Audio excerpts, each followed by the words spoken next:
Today I tried something a little bit different with how I organize the dogs using my circle.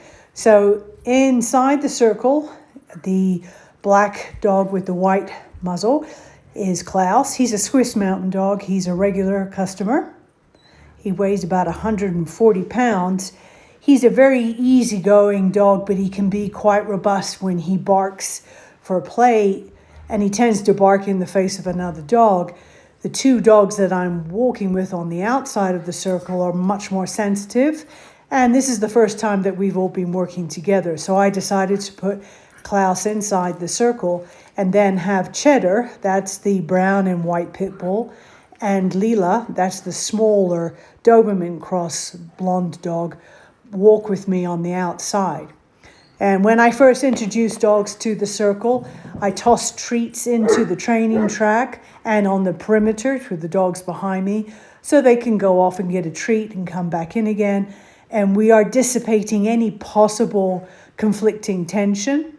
When I drop treats inside the circle on the training track for any dog that is inside the circle, I make sure that the treats are landing on the center of the training track or well to the inside fence, just in case a dog would feel antagonistic trying to get the food. So food treat placement, if you like, is quite important when it comes to circle training.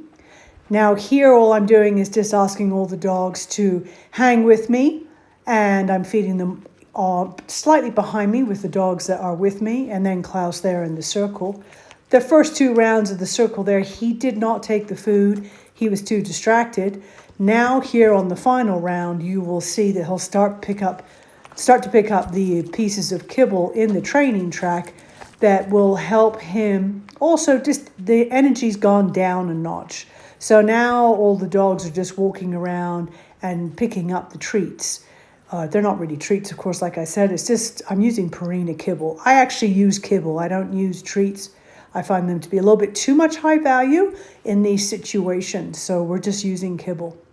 And as the dogs move around and pick up the food, it just dissipates the energy a little bit, takes the tension down, and the activity is scavenging. So all the dogs are scavenging, picking up the food, and it just helps them get to know each other without there being any head-on conflict, such as people would do with a meet and greet on leash.